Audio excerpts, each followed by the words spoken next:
All right. Good morning, everyone. Welcome. This is Tech for Senior. It is the 27th of January, and it's almost February. Can you believe it? January is already, spring is coming, and some of my tulips are actually starting to come up now. So it's an exciting time. Things are warming up a little bit in some parts of the country. We will be, of course, I want to thank everyone for certainly being here and all the presenters who are going to be presenting today. Just let you know that don't forget that we have our Thursday show on Thursday. So if you want to come in Fancy and that. yeah, fancy that, right? And we're going to talk about all the tech news of the week. Last week we talked about the Samsung S25. We did a lot of work on that and talked about all the news. So we'll be doing that again this Thursday. So drop in. But we do, it's just the link is, of course, in our newsletter. And it's we broadcast from StreamYard out to YouTube, Facebook, and now Instagram. All right, and also this week we will be the premiere video today will be Drew's talking on pair drop. Do you remember that, Drew?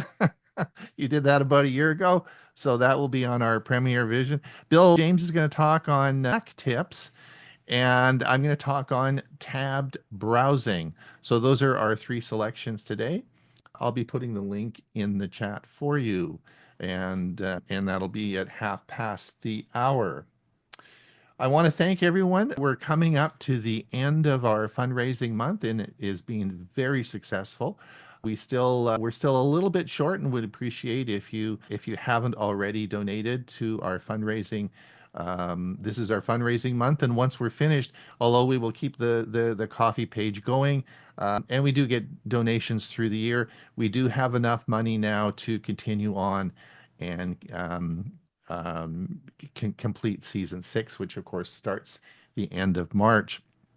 Many of you, some of you sort of, a lot of people think, well, the internet's free, it just happens and so on and so forth. But there is expenses in running shows like this, and they're largely related to the licensing fees we use for the software that we run the shows. And all the individual people, such as Hewie, Bill, Bob, Chris and Jim, we all everyone who participates all uses their own computers, their software, and their hard work to produce these videos. So it is, and most organizations like this do struggle and try to figure out how they're going to do this. Some have membership fees, some have used Patreon as a funding fee, some use Google memberships. There's many different ways that people try to tackle this. But when Hewie and I started 5 years ago, we said we'll just ask everybody. Just hey, let's just have a month and we'll just do it and ask everybody and see if we can come up with the money, and it worked. And it's worked for 5 years. So that seems to be the best because we don't have to discuss it anymore. So I want to thank everybody. It's been very successful. You all stepped up again. I want to thank the following people who contributed this past week. Of course, we had the Glendora Seniors Computer Club, Anil, A-N-I-L, Greg Farrell, thanks, Greg, Bill James, Dick Vogel, Audric Jolkowski, George Bowden, and of course, Timothy Kekis, all contributed, and thank you so much. It really has been it's been great. So thanks again, and we will, if you haven't contributed, we'd sure appreciate that, and it'll just help us round things out, and we hope to have a great year for you, and you'll see some great presentations today. Hewie, how I'm are you? here. I guess Hewie, you're going to be managing next week. I get the week off, Yep. right? Yep. You're on deck for next week. Yep. Going to be a busy week for me too. So, All right. Well, you're up to the challenge. yep. Moving into And February. moving into February. And Bill, and sorry, well, Bob, you've congratulations on your video, your last one you did on the phone, on your phone. That was a great video that came out, and it's going viral. No, well, yeah, it's doing pretty good. We're over 1,000, so Yeah, that's yeah, always you've done. nice when that happens. Yeah, exactly. And of course, Bill James, I really like your Mac. It is. That is such a great screen, Bill. That is really, really a great machine that you got. Yeah, it's surprising that it turned out that way. I've been really been happy with it. Yeah, yeah, that's great. And Chris, But I haven't given well, up. Don't get me wrong. I haven't given up PCs. I I was just going to want say, to. yeah, we are an equal opportunity organization. We do Macs, we do PCs, Chromebooks, do everything, right, Bill? They're all PCs. And of course, Chris and Jim. Well, Jim is here and Chris, welcome again, and thanks, Jim, for I dropping in. have given up PCs and I've gone to the dark side. You have, yeah, I'm and well, you're except totally for the happy. phone. I have not done the phone or the watch. Okay, all right, very good. I think Chris has an iPhone, doesn't she? She has an iPhone and she has the Apple Watch and she has an iPad, Right, a good one, but she's still in the PC world for still in PC. Ambidextrous, uses both, right? yeah, Exactly. absolutely. No need Exactly. for the other stuff, is there, Bill? There you go. All right. Well, listen, let's get the show going. And Bob, take it away.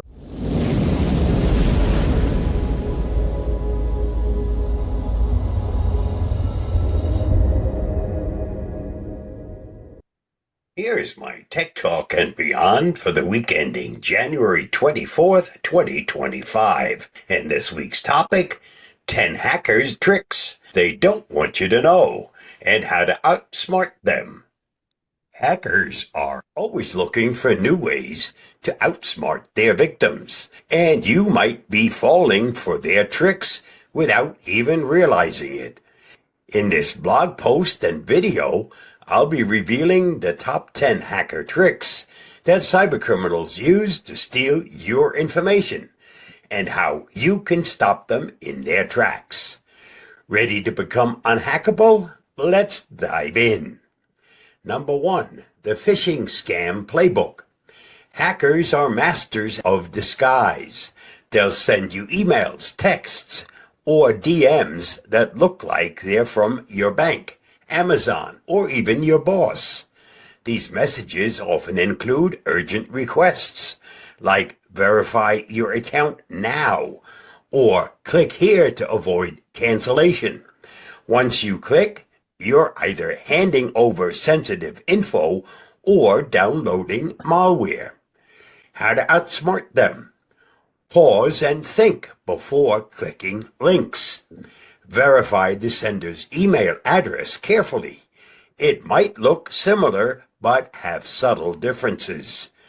Always log into accounts directly from the official website, not links in messages. Number 2, the fake Wi-Fi trap. Ever connected to free coffee shop Wi-Fi? Hackers create fake hotspots to intercept everything you're doing online, from emails to bank logins. This sneaky man-in-the-middle attack can expose your entire digital life. How to outsmart them. Avoid public Wi-Fi whenever possible. Use a VPN, virtual private network, to encrypt your connection. Stick to your personal hotspot or mobile data for added security. Number 3, credential stuffing frenzy. Imagine this, a website gets hacked and your username and password are leaked. Hackers buy that info on the dark web and try it on other platforms because, let's face it, a lot of people reuse passwords. How to outsmart them. Use unique passwords for every account. Invest in a password manager to keep track of them all. Enable multi-factor authentication to add an extra layer of protection. Number 4, social engineering schemers. Hackers are con artists at heart. They might call pretending to be IT support or send you a message from your boss asking for sensitive info. Sometimes they'll even build a long-term relationship with you before making their move. How to outsmart them. Verify identities via a trusted channel. Call your boss or IT team directly if something feels off. Stay skeptical of requests for personal information or money. Train yourself and your team to recognize these manipulation tactics. Number 5. Malicious software mayhem. Hackers hide malware in fake software updates, shady downloads, or free offers that are too good to be true. Malware can do anything from spying on you to locking your files and demanding a ransom. How to outsmart them. Only download software from official sources. Keep your operating system and antivirus tools updated. Avoid clicking pop-ups that say your system is infected. Number 6. Shoulder surfing and keylogging. Hackers don't need fancy tools to steal your passwords. Sometimes they just watch you type them in a crowded cafe. Others might sneakily install keylogging malware on your device to capture every keystroke you make. How to outsmart them. Shield your screen and keyboard when typing in public. Use privacy screens on laptops. Regularly scan your devices for spyware. Number 7. The outdated software exploit. Hackers love outdated software. Why? Because old apps and systems have known vulnerabilities, and hackers have tools to exploit them with ease. How to outsmart them. Turn on automatic updates for your devices and apps. Regularly patch and update all software. Delete unused or unsupported programs. They're ticking time bombs. Number 8. USB drive bait. Hackers sometimes leave USB drives in parking lots, coffee shops, or even your office. If you plug one into your computer, malware installs instantly, giving hackers access to your system. How to outsmart them. Never plug in unknown USB drives. Disable auto-run for external drives on your devices.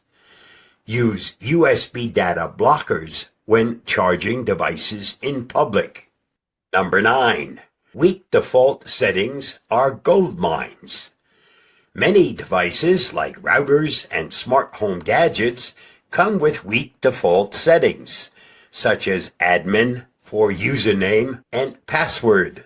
Hackers exploit these to take control of your devices or spy on you. How to outsmart them. Change default usernames and passwords immediately. Follow security best practices for all devices. Put smart home gadgets on a separate network for added safety. Number 10. Oversharing on social media. Hackers love oversharers. Posting about your vacation, that's a green light for burglars. Using your pet's name as a password and posting pictures with your dog, Sparky, now they've got a clue for breaking into your account. How to outsmart them. Tighten your social media privacy settings. Avoid sharing sensitive details like birthdays, travel plans, or addresses. Think twice before posting anything a hacker could use against you. Final thoughts. Hackers are always evolving, but the good news is that with a few simple precautions, you can stay one step ahead. By being mindful of these common tricks and following the tips in this post, you'll make yourself a much harder target for cyber criminals. Stay safe, stay secure, and if you found this helpful, don't forget to share it with your friends. You'll find the video used in today's Tech Talk at the link listed. Did you know? Theodore Roosevelt was the first U.S. president to ride in an automobile while in office. The number one and only number retired across all teams in Major League Baseball is 42, Jackie Robinson's jersey number. The notebooks of Marie Curie, the Nobel Prize-winning physicist, best known for her pioneering research in radioactive materials, are still so dangerously radioactive today that they are stored in lead-lined boxes. The root in root beer is literal. The original recipes for root beer used the root of a sassafras plant to give the beverage its distinct flavor. Just thought you might like to know. Peace and justice are two sides of the same coin, thanks to Dwight D. Eisenhower. Action is the antidote to despair, thanks to Joan Baez. And that's a wrap for this week's Tech Talk and Beyond. Stay safe, stay secure, and I'll see you again next week. Bye-bye, and thanks for reading, watching, and listening. You know, I was just thinking, how did root beer get that name? And I was thinking about that the other day. Welcome. Thanks, Bob. See, you learn something new I every did. week. Yeah, it was from the sassafras root. Isn't that interesting? There we go. All right, Hewie, what is AGI? Well, 2 weeks ago, I played something about AI agents.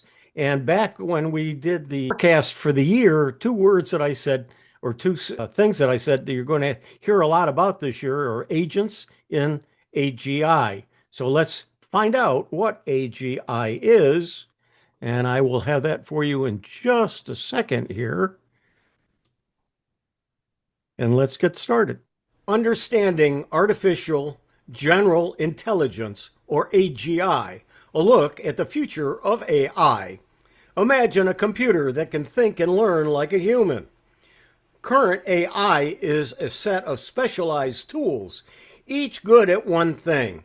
AGI would be a general purpose tool, like a human brain, capable of handling many kinds of tasks. I'm Hewie Poplock.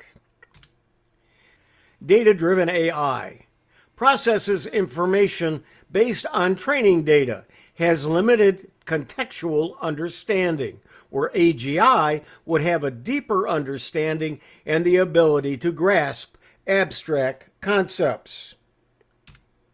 Why is AGI important? AGI is a significant goal for researchers because its potential impact is immense. Imagine a world where AI can solve complex problems, create new technologies, and improve our lives in countless ways. The potential benefits of AGI. Accelerated innovation.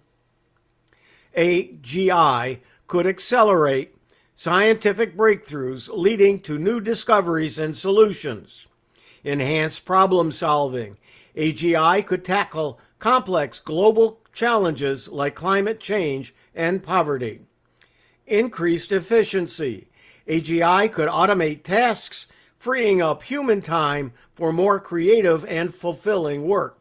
And 4, personalized experiences. AGI could personalize services and products, tailoring them to individual needs and preferences.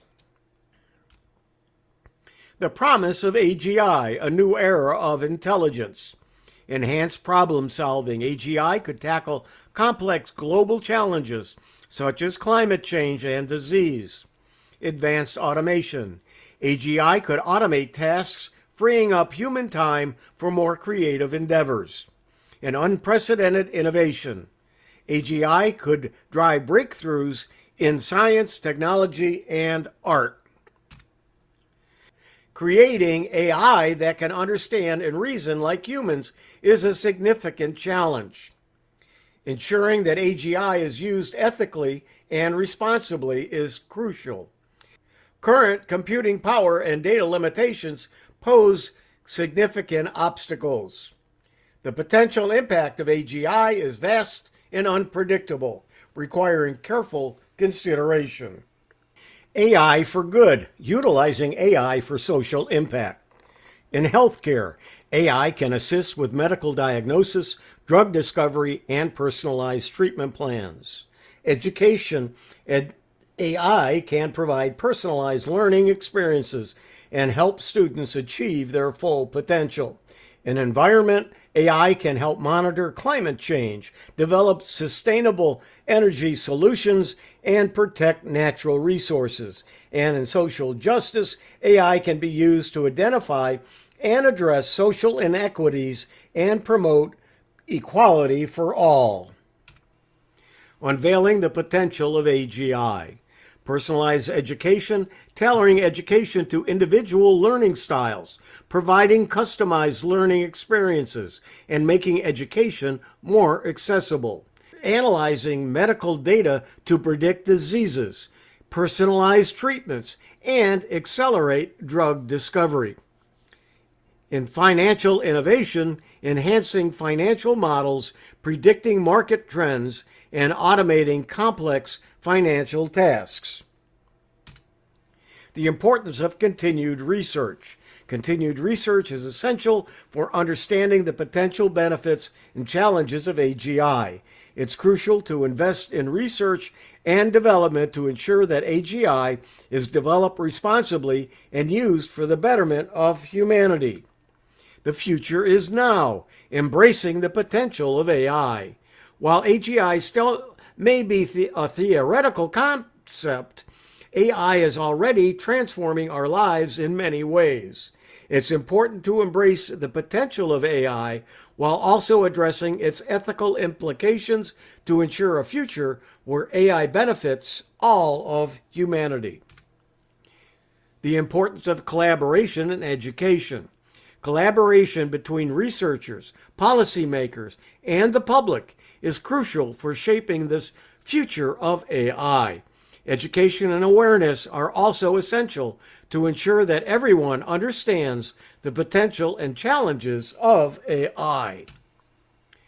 Now, the promise of AGI, a new era of intelligence. Enhanced problem solving. AGI could tackle complex global challenges such as climate change and disease. Advanced automation. AGI could automate tasks, freeing up human time for more creative endeavors. And unprecedented innovation. AGI could drive breakthroughs in science, technology, and art. Understanding the risks. Bias and fairness. Ensuring that AGI systems are trained on diverse and unbiased data to prevent discriminatory outcomes. Job displacement. Managing the potential impact on employment and creating new opportunities in the evolving job market. Safety and ethics. Developing the robust safety mechanisms and ethical guidelines to ensure responsible development and use of AGI. AGI requires advancements across multiple disciplines. New algorithms are crucial in processing information and adapting to diverse environments. Advances in computing power are equally vital. Quantum computing, for instance, holds immense potential for accelerating AI development. Fueling the AGI engine. Vast data sets. Access to vast amounts of data is essential for AGI systems to learn and understand the world. Data quality. The quality and diversity of data is crucial for training robust and reliable AGI models. And data ethics. The ethical implication of collecting and using vast amounts of data must be carefully considered. Symbolic approach. This approach focuses on representing knowledge using symbols and rules. Connectionist approach. This approach uses artificial neural networks to learn from data and make predictions. And then the hybrid approach. This approach combines elements of both symbolic and connectionist approaches. The role of robotics. A physical presence. Robotics provides AGI with a physical body to interact with the world. Robots enable AGI to collect data from its surroundings through various sensors. Action and interaction. Robots allow AGI to manipulate objects and engage in physical activities. Current AI advancements pioneering the way to AGI. Deep learning excels in pattern recognition and prediction, a key foundation for AGI. Generative AI allows machines to create novel content, a step towards more human-like creativity. Neural language processing, or NLP, enables machines to understand and generate human language, crucial for communications and problem solving. Computer vision empowers machines to see and interpret the world, enabling them to interact with the environment. So, mitigating the risks. A global conversation is needed to establish governance frameworks for AGI. Benefits of AGI must be distributed equitably across society, and robust legal and ethical safeguards are necessary for responsible development. Hitting the wall in AI. Data exhaustion. AI models, specifically the LLMs, rely heavily on vast amounts of data for training. As models grow and consume more data, they often reach a point where the available data becomes limited, repetitive, or of lower quality. This is what we call hitting the wall. The impact of data exhaustion. Stagnant improvement. Adding more data may not translate to significant improvements, especially if the data is redundant or low quality. Repetitive data.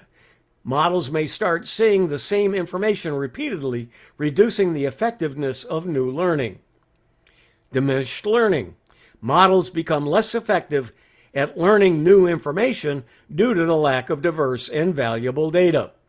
And the output plateau. The quality of outputs might stagnate and even decline as the model struggles to process new data effectively. The current state of AGI. AGI is still a theoretical concept with no consensus on when or if it will be achieved. 2. While some experts believe AGI could be achieved in a few decades, others think it will take much longer or may never happen, and others think it will happen this year or next. Although some argue that AGI is already here, most researchers and experts believe we're still far from it. Companies pursuing AGI.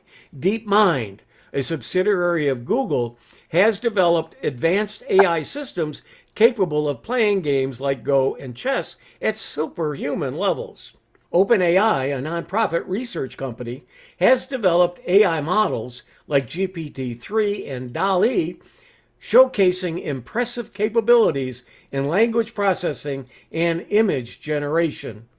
Microsoft is actively investing in AI research and development, focusing on areas like natural language processing, computer vision, and robotics. The future of AI. AI tools continue to evolve, leading to advancements in areas like machine learning, deep learning, and natural language processing. New applications. AI is expected to find new applications in various fields, from healthcare and education to finance and transportation. And human AI collaboration. The future of AI is likely to involve close collaboration between humans and AI systems, leveraging the strengths of both. After AGI is artificial superintelligence, or ASI. After AGI is ASI. Think of it this way. Right now, computers can do specific tasks really well. But ASI would be like having a super genius that knows everything, learns instantly, and can solve problems humans can't even understand. The ASI would be so advanced that its intelligence would make human thinking look as simple as an ant trying to understand calculus. The key to remember, it's still an idea. We're not there yet. but some really smart scientists think it could happen someday. A world transformed, embracing the future of AI. AGI presents a unique opportunity to reshape our world, but we must proceed with caution. By embracing responsible development and addressing potential risks, we can unlock the transformative potential of AGI for a brighter future. Lots of technical stuff long involved, but now you have an idea what AGI is. You're going to hear it a lot in the news. Now you have an idea what it's about. Thanks, Hewie. Excellent presentation. All right. AI prompts. What are prompts and how can we learn how to use them? Let's have a look. I'm Ron Brown with Tech for Senior. This is Learning AI for the Over 50. This is episode 2, and we're going to talk about 5 things you need to know about prompts. So this is a series of 10 episodes I'm doing about how to learn AI if you're over 50. Last week in episode 1, we talked about setting up Copilot, Gemini, or ChatGPT. This week in episode 2, we're going to talk about prompts. Now, in the description, I'll put the list to the playlist, which will have all 10 videos on there, and I'll also put the link to episode 1. So this is episode 2 in our series. Let's get started. So since last week, I'm sure you've had a chance to try out AI, any of the 3 we discussed earlier. You're probably pretty impressed, right? You simply said whatever you wanted to say, and oh my gosh, the answer you got was pretty impressive.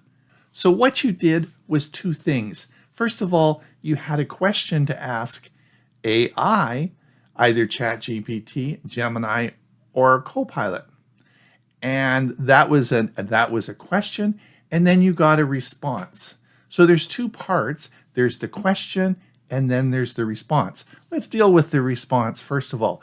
Well, the response occurred far, far away on a big computer, or lots of computers that processed your request and came up with a great answer for you. It's not done on your machine. It's done in one of those large computers in a far, far away land. So the first part, though, was when you asked it the question. Now, that is very interesting because many of you remember all the commands, those Boolean commands we did when we did searches in Google. This is pretty cool because it's so simple. You don't need to know anything. You just chat to it, and of course, it gives you the answer. Well, that's called a chatbot.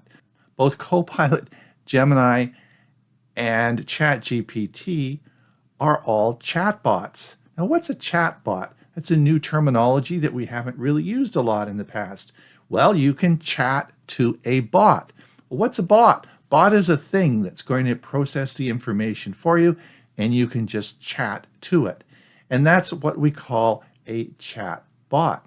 Now, this is really at the heart of how this whole process works because it's so easy for you to ask questions. Now, whether you're on your mobile device or whether you're on your PC, I would suggest that there's usually a microphone button there, and you just hit the microphone and talk to it. It might take a little practice to do that. You can as well do that on your PC if you have a microphone connected. It's a lot faster than typing it out or using a 2-finger typing on your phone. Just speak to it. It's very easy to do, and I'm sure you do that all the time on your phone. Just ask it questions. Now, the information that you ask it about is called a prompt, and that's what we're going to talk about today. And let me give you some tips on how to phrase the prompts. And you'll get better at this as you go along, but you should know these 5 tips. All right, the first is the art of clarity. When crafting prompts, clarity is king. AI systems perform best when given specific, unambiguous instructions. So giving a command like, what should I take when I want to go camping this weekend, Well, you're going to get a very vague response. But what about, I'm going camping this weekend, it's going to be raining, I'm backpacking up to a lake, I'll be there 3 days, and on my return, I'm driving home. Specific information like that will get you better responses. So as a pro tip today, use detailed language and provide context. If you want a summary, tell it. If you want an analysis or you want a creative output, mention it explicitly. And if you're getting it to write a blog or some information, tell it the audience that it's going to be writing it for. So for example, if I want to show a group of people how to copy and paste in Windows, I may get it to write the blog post for me, and I'm going to tell it that the group that it'll be watching this will be beginners, and then it'll be a lot different if I wrote that again and said it was for advanced users. In other words, tell it what you want to do. Now the second item is length matters. Prompts can range from a single sentence to detailed paragraphs depending on your needs. A concise prompt works well for straightforward tasks, but for complex queries, include additional details to guide the AI. For example, instead of saying, plan a vacation, you could say, plan a week-long vacation to Italy, focusing on cultural landmarks and local cuisine with a moderate budget. So the pro tip here is strike a balance between brevity and detail. Overloading your prompt with excessive information can confuse the AI. Point 3, experimentation leads to perfection. If the response isn't what you expected, tweak your prompt and try again. For instance, if you said, summarize this article but found the summary too brief, you could phrase your prompt to say, provide a detailed summary of the article focusing on key arguments and examples. So the pro tip here is keep experimenting with phrasing, tone, and structure to optimize the output. Point 4, context enhances responses. AI excels when given proper context. If you're working on a project or topic, set the stage for your query. For instance, asking, explain the benefits of renewable energy might yield a generic response. Instead, specify, explain the benefits of renewable energy in reducing greenhouse gas emissions in urban areas. Again, the pro tip, the more relevant context you provide, the more tailored and insightful the AI's response will be. Point 5 is tone and style can be specified. AI is versatile and can adapt to different tones and styles, whether you need a professional email or a casual blog post or social media caption. Include tone instructions for your prompt. For example, write a formal cover letter for a software engineer position, or draft a witty tweet about AI trends. So the pro tip is think about your audience and the medium and guide the AI accordingly to the tone and style that you want. So those are 5 tips for you that will help you make better prompts. Now, before we finish up today, I want to also mention that you should save your prompt. If you get a good one and you make a great prompt and say, oh, that's wonderful, then I would copy that over into a document file and save the prompt for future use. Also, in a lot of software now, the prompt is available for saving. For example, I was in Canva yesterday and looking for some images. Now in Canva, which is a graphics program, you can see all sorts of AI generated images are there. I think I was looking at one which was a pink elephant dancing through some daffodils with a blue sky in the background. Now this was a cool picture and thought I might use it on one of my videos. So by clicking on the picture, it gave me the prompt, and I could actually save the prompt, which was about a paragraph and a half, on what that author had done to create that image. So when I go back and I want to recreate the image, I just have to copy and paste that prompt into the AI software. But suppose, for example, instead of daffodils, I could pick tulips, or I could change the background sky to a different color, or even change the color of the image. So all this could be done by changing one word in the prompt. So look for saving prompts. This brings us to another topic about the industry of prompts. As we get more complicated prompts and as we move on, I'm going to be showing you a lot more things you can do, such as having your data be imported into a spreadsheet or a database, and the many features that AI can do rather than just simple questions. Now, there are a lot of applications for this, so of course, a lot of people are writing prompts, and there are many websites that have free and paid for prompts. And if you consider architectural services, engineering services, a lot of services out there that can benefit by using prompts in AI, it's really the sky's the limit. So you will find professional sites that have prompts organized for specific tasks that you want to do. And as I said, some of these are paid and some of them are free. So that is, in summary, what a prompt is, how you can make prompts, and how you can actually get prompts to do more things that maybe you really didn't understand they did. Now, next week, we're going to talk about what you shouldn't ask AI for. That'll be an interesting one. I'm Ron Brown with Tech for Senior. Hopefully you've enjoyed this video. And until we see you again, have a great day. All right. Any questions we'll have in the Q&A? VPNs. Should I be using a VPN? What would I use VPNs for, and which one should I choose? Let's find out. In a world where online privacy feels more like a myth than reality, a virtual private network can be your digital guardian angel. Whether you want to keep your data secure, browse anonymously, or unlock content from around the globe, the right VPN makes it all possible. But with so many options, where do you start? Don't worry, we've got you covered.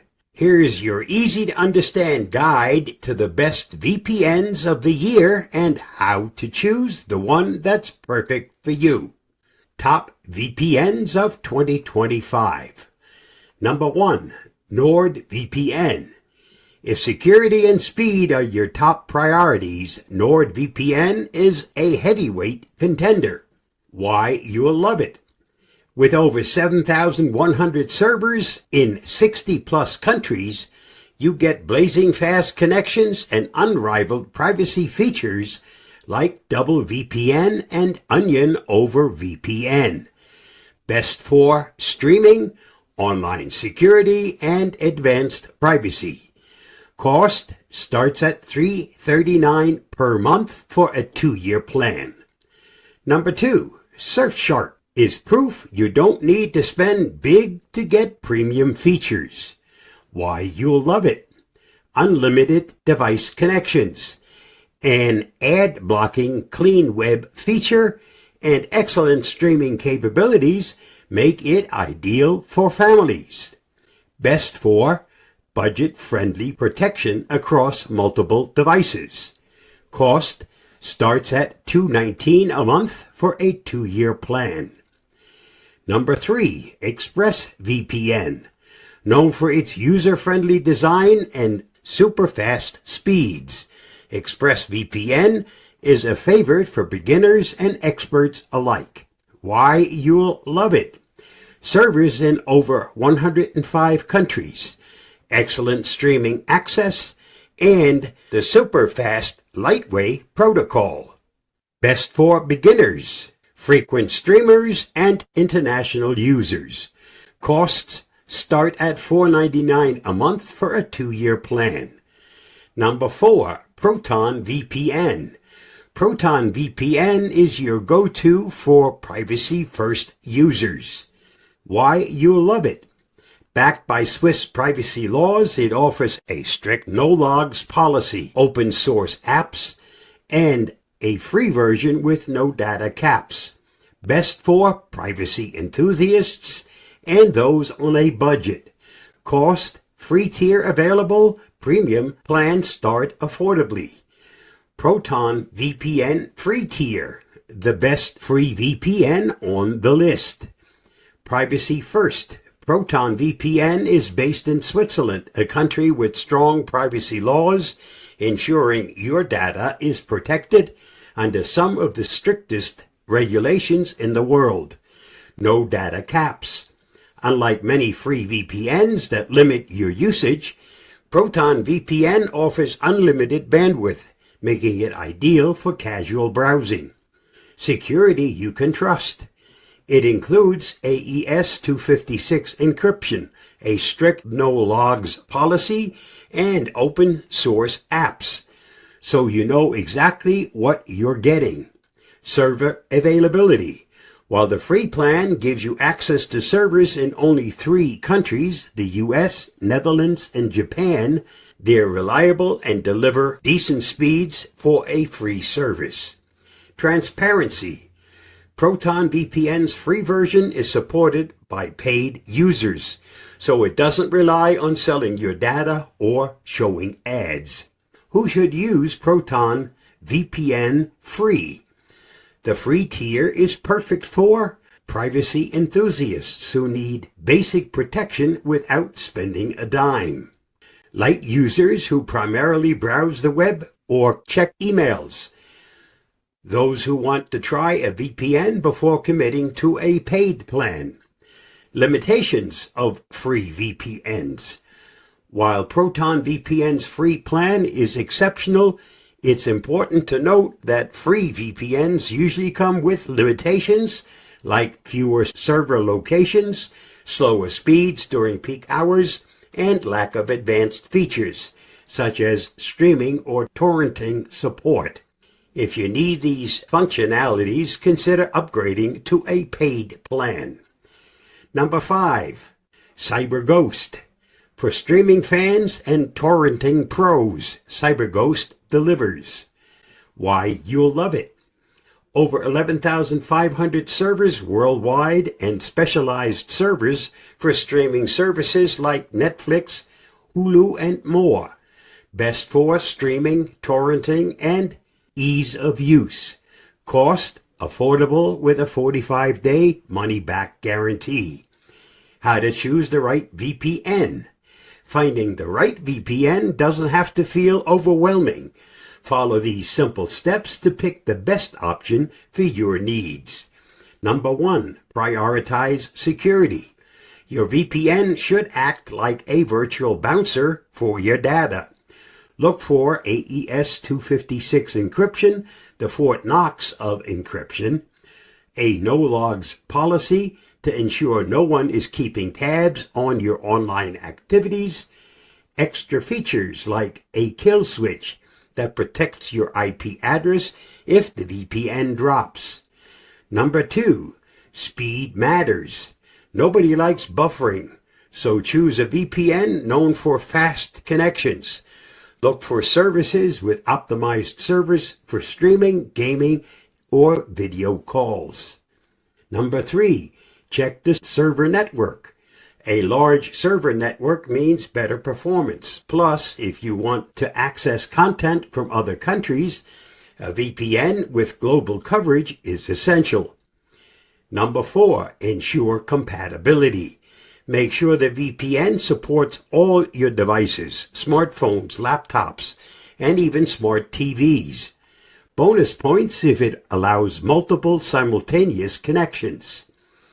Number 5, look for user-friendly features.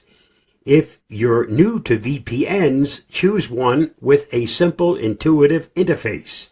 Some even offer one-click setup to get you started without a headache. Number 6, don't skimp on support. If something goes wrong, you'll want help fast. Look for 24/7 customer support via chat or email. A comprehensive help center or forum is also a plus. Number 7, consider the price. VPNs come in all price ranges. Many offer free trials or money-back guarantees, so you can test the waters before committing. Long-term plans often provide significant discounts. Number 8, explore extra features. Some VPNs offer cool extras like ad blockers, split tunneling, choose which apps use the VPN, or even dedicated IP addresses for specialized needs. Final thoughts. With the right VPN, you can enjoy a safer, more open internet without the stress. Whether you're protecting your data, accessing global content, or keeping your browsing private, the options on this list have something for everyone. Take your time to evaluate your needs, test a few services, and find the VPN that fits your online lifestyle like a glove. Stay safe, stay secure, and when you're ready to level up your online security, remember that the perfect VPN is just a few clicks away. I'll see you again soon. Bye-bye, and thanks for reading, watching, and listening. Thanks, Bob. I'm sure we'll have lots of questions on that in our Q&A, so we'll wait. We want to move now on to Ray's section. Thank you very much for those of you who are on our YouTube feed right now. We'll be ending that. If you want to come over and participate in our Q&A, you're most welcome to do that. And don't forget, we have our premiere version at ℏ and don't forget our Thursday show. Otherwise, we'll be back same time, same place next week. And I'm just going to stop that live stream. And let's get on with now Ray's selection today was my suggestion. So if you have questions about it, it's my selection today. All right, let's see what he had to say.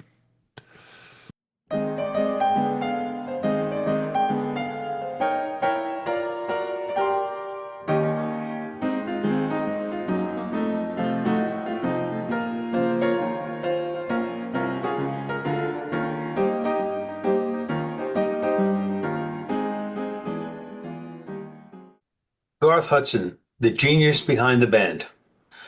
Garth Hudson, born August 2, 1937 in Windsor, Ontario, Canada, is a renowned multi-instrumentalist, best known for his role as the keyboardist and organist for the iconic rock group, The Band. His unique and innovative use of the keyboard and organ helped shape the distinctive sound of the band, contributing to their legendary status in the music world. Hudson's early musical influences were diverse, ranging from classical music to jazz. He began learning the piano at a young age and later studied classical music and composition. His deep understanding of music theory and his ability to blend various genres set him apart as a musician. In the early 1960s, Hudson joined the Hawks, the backing band for rockabilly singer Ronnie Hawkins, who I showcased in June 2022. It was during this time that he met the other members who would eventually form the band: Robbie Robertson, Levon Helm, Rick Danko, and Richard Manuel. In 1964, the Hawks split from Hawkins and began performing as Levin and the Hawks, and later simply The Band. The band gained prominence for their work with Bob Dylan in the mid-1960s, both on tour and in the studio. Hudson's contributions were crucial in this period as the organ and keyboard work added a rich, textured sound to Dylan's music. The 1966 tour with Bob Dylan remains one of the most influential tours in rock history. In 1968, the band released their debut album, Music from the Big Pink, to critical acclaim. Hudson's performances on tracks like Chest Fever and I Shall Be Released showcased his virtuosity and creativity. Over the next decade, the band released several more albums, including the seminal The Band, Stage Fright, and Cahoots. Hudson's instrumental prowess was a defining feature of these records. Despite the band's breakup in 1976, Hudson continued to work as a session musician and collaborator with various artists, including Van Morrison, Leonard Cohen, and Emmylou Harris. His influence on the rock and folk music scenes remains profound, and his innovative approach to the keyboard has inspired countless musicians. Garth Hudson died on January 21, 2025, and was the last living original member of the band, for which he was inducted into the Rock and Roll Hall of Fame in 1994. While I wasn't aware at the time, I was listening to Garth Hudson in 1966, as earlier that year he recorded material with Dylan for what would turn into the Blonde on Blonde LP, which I still have in my collection. The organ music is distinct on my favorite track, Just Like a Woman. Today's clip from CBC Music provides Garth Hudson's 5 memorable music moments. Wow. Yeah, all right. Well, I guess one of the problems with producing clips like that is these people were famous back almost before, certainly before digital media, right? But probably, it was hard to get, a lot of videos of those back in that time, right? It was probably just film that was recorded, a lot of these. So it's interesting the medium that they played in. Anyway, thank you for coming. We'll open the session up now to Q&A. If you have to leave, we'll see you next week. Otherwise, if you have some questions, ask some questions. I have a question for Bob. Where is, oh, Bob's over here. Okay. Bob, on the Proton free version, can you geolocate on that? Can you move yourself to a different location? There are 3, as I said in the video, there are 3 places that you can choose from, and only 3: US, Japan, and the Netherlands. In the Netherlands, okay. That was it. Okay. You're using a free version. Free Right. versions always have limitations, Sure. but you have no bandwidth limitations. It isn't like, well, you use just so much this month, and after that, you can't use it anymore. Mm-hmm. Also realize that if you don't have all the special features, so if you wanted to stream from some service, that's probably not going to work. Doesn't specialize in it. Right. You get what you're paying for. You're not paying anything, but you are getting top-notch security using that free service.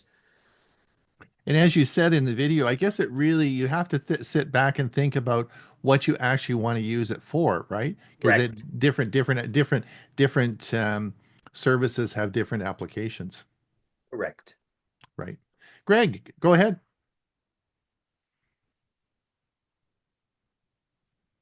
So is anybody with the videos, or not videos, but online streaming TV, has anybody heard of the Superbox and how it works? I'm not sure about that particular one, but there are some out there that are quite illegal, although they're able to sell them. But it's copyrighted material, copywritten material. In other words, they're pay-per-views and pay channels and so on that you're getting for free.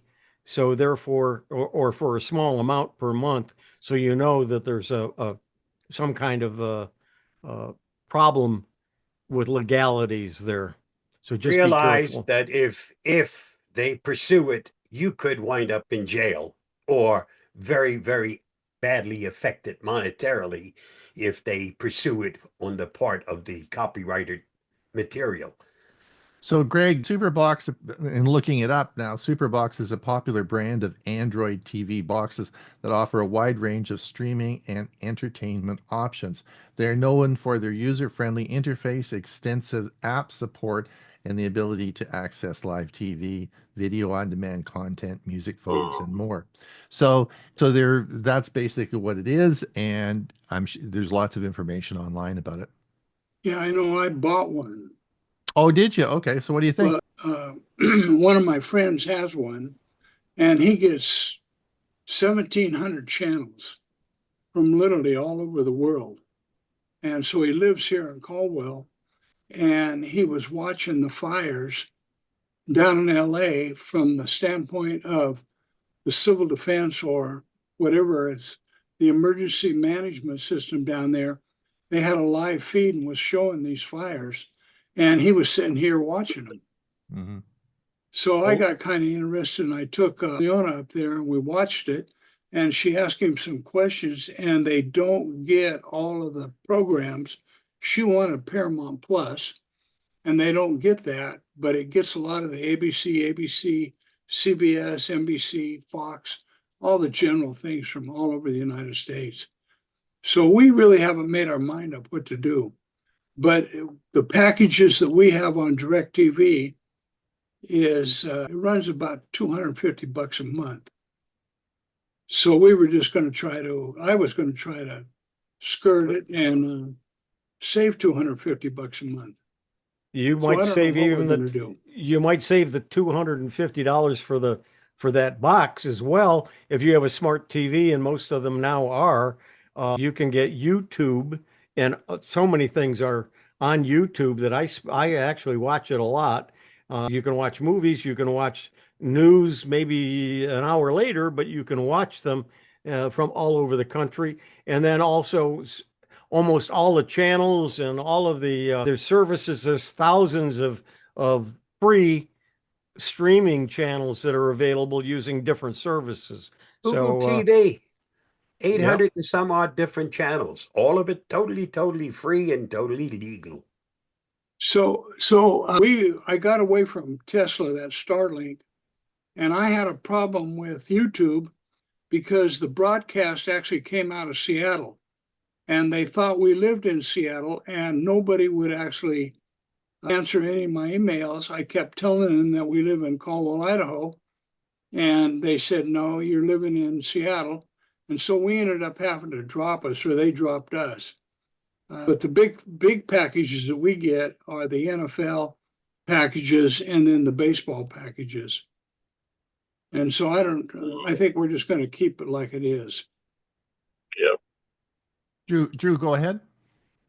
I just wanted to make a quick comment on, I listened to the VPN video, and I'm a NordVPN subscriber, and now my whole family is too. They just past Christmas, my relatives decided to jump on the NordVPN bandwagon, and we have it running on iPads and Windows and phones and Android phones, and I have a friend who's on ExpressVPN, and that I can vouch for as well as being a reputable VPN company. And Surfshark, I think, is the third top tier VPN provider that I think is a little bit less expensive than the other two. ExpressVPN and NordVPN both allow you to have up to 10 simultaneous devices connected. So if you wanted to share them between husband and wife, or you can do that as long as you don't go beyond 10. Very good. Excellent. Excellent. Any other questions for the panel today before we? Yeah, go ahead, Carl. Mute it, Carl. Mute yourself.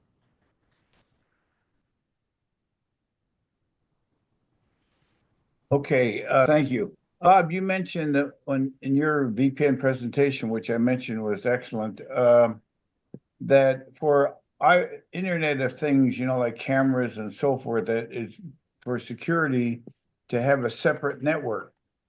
You mean actually 2 IP addresses?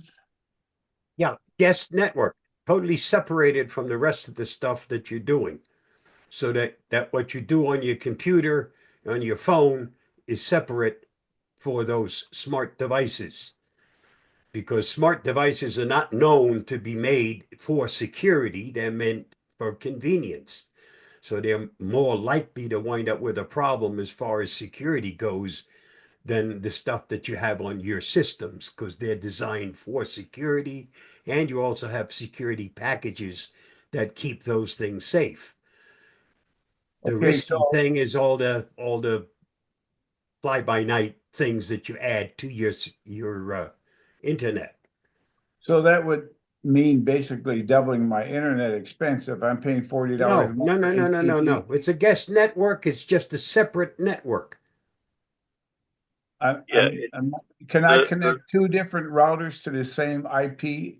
no, you're using the same router Right. with basically two SSIDs, a private one and a guest one. Carl, that usually is set up if you go to your router settings. All right. If you go to your router settings, and you will see in an option there to set up it, usually in most routers, this occurs to set up a guest network, right? And so you just Okay. click that and it'll set up a second network for you. I Okay. can tell you that if you're using Comcast, you may have a problem. I know I have a problem. I cannot set up a guest network. I can say that, okay, I have a 5 gigahertz and a 2.4 gigahertz channel. I can designate to only use my smart devices on a 2.4 and everything else on the 5, but I cannot specify a guest network. And that's very much dependent on just let me just finish. So on my so on the cable connection I had originally at this house, of course, we could set a guest network up. It was easy to do. You just click the button. On the fiber system I have, I'm the same as Bob. I can't create a guest network on it unless I had a separate. So it depends on the service you have, Carl. But generally speaking, if you go, what router do you have? I have AT&T. But do you know what the name of the router is? It's an Oh, well, AT. it's the one of the popular brands. I can't search Okay. with Well, just A go into or- setting. Just go into the settings on it and see if it's easy to set up. Just click that and you can set it. The guest networks are handy for pretty. I don't know if you get a lot of guests coming to your house and staying at your house, and if you have a lot of people coming and going, you can just give them the guest network password and then they can log on and use the guest network, and it doesn't affect your network. Okay, All right. I didn't appreciate that. I always thought guest was, like you said, for guests. I never thought of for using for IoT things, but thank you. You can use it for IoT or you can use it Yeah. for people coming. Yeah. We recently had a program on that, and I think it was me that did it. I'll have to go back and look and see. All right. But one of the other things that you can do is you can plug a second router into your router and Well, I use was gonna- that for a I second. was going to ask for- that. Could you plug Yeah. another router into that guest port or whatever? That depends. If you Go ahead, have Dave. an open Ethernet port on the router that is provided to you by your cable company, you can put a second router in, and then you have to put it into a special mode where it is not the primary router. It's kind of like a pass-through router. It gets pretty complicated. Yeah. Yeah, that's because you see, Carl, if if they allowed everyone just to daisy chain Ethernet or sorry routers, if you just plug a router into a router into a router, you could run your own internet service out of your house, right, for your neighborhood. So you need one connection. So the companies aren't too keen on you doing this. So you have to be careful. You have to be careful depending on the service you use. Well, that's Huey, all. did you have- That's all So- good information. Thank you very much. Okay, Huey, did you have another question? You got your hand still up? Yeah, just a comment, and something I already mentioned is the fact that we were a little bit deeper than we normally are in some of the videos today and some of the presentations. And for instance, mine, on AGI, that's probably something you probably don't care to know now, but now when you hear somebody mention AGI, you're going to say, I remember Huey talking about that. I may have to go back and revisit that. So just bear in mind, AGI is something you're going to hear a lot about throughout the year. And this way, at least you've been introduced to it. Murray, go ahead. Mute Hello, yourself, Mary. Murray. Unmute yourself. Hello, Murray. Okay, any final questions, comments, or anything before we leave? Want to thank everyone for coming. Roberta's got her hand up. Yeah, I can't figure out how to use the mechanical one. I have a mesh network, Yes. and I have 3 bands. 2 of them are the 5 point whatever, and 1 is the 2.4. I run my outside security cameras off the 2.4, and then the 2 5 points, 1 is out and 1 is in, so it makes it faster. And that way I have a mesh network for the whole house where I had dead spots before. Right. And that's how mesh networks work. Now, that still doesn't address what Bob said, is if I know you have a mesh work and I know how you've set it up, but in that mesh network, you still probably in settings have an option to click on guest network, and you could then set up a guest network and do what Bob suggested. Okay. Am I unmuted now, Ron? Yes. Yes. You are unmuted. We can see you and we can hear you. You are Okay. live on radio. Anyway, I just want to mention that for my system, basically I had to get my modem from the cable company, from the internet company, set as in bridging mode in Bridging mode. That's right. in order to use an external router. That's and then my external router, I have not only my main one that I use for myself and guest, but I also have a separate one for IoT for all the smart devices. Right. And with a separate thing for that. And if you're going to connect daisy chain routers, the thing you have to do is make sure that the router address, which is usually something like 192.168.0.1 or 1.1, you've got to make sure that the 2 routers that you have different IP addresses for that. They can't be the same or you'll run into big problems. Thank you, Murray. Any final comments, questions? Hewie, did you have? Hewie, I want to, any comments about what you're going to plan for next Monday? You got some good ideas for us, or? Yeah, we want the link for your premiere. I think I put it in there, but I can put it in again just a minute here. It was there. Huey, just you want to, any comments on next week? There'll be more of what we do. And we should have a good program as we do every week. Okay. And don't forget, you can go back and watch any of the ones. And if you go back anytime, you're not going to remember what you saw before anyway. Especially if it was new, it's good to review them. So by all means, don't forget we have a lot of our videos either on Tech for Seniors YouTube channel, Bob's YouTube channel, or my YouTube channel.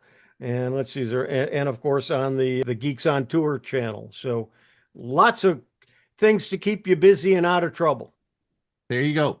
And I put the link in there for the premiere version that's coming up in another 10 minutes. So until that, thank you everyone who did a presentation today. Thank you for coming and listening. Don't forget, we'll see you on Thursday on our news reports of the week. And if you're part of the Victoria Computer Club, I'll see you tomorrow. Oh, you're doing a presentation for them tomorrow? Yes, I certainly am. Well, you're an international guy. Yeah. All right. Anyway, thanks everyone for coming, and we'll see you next week. All right. Bye now.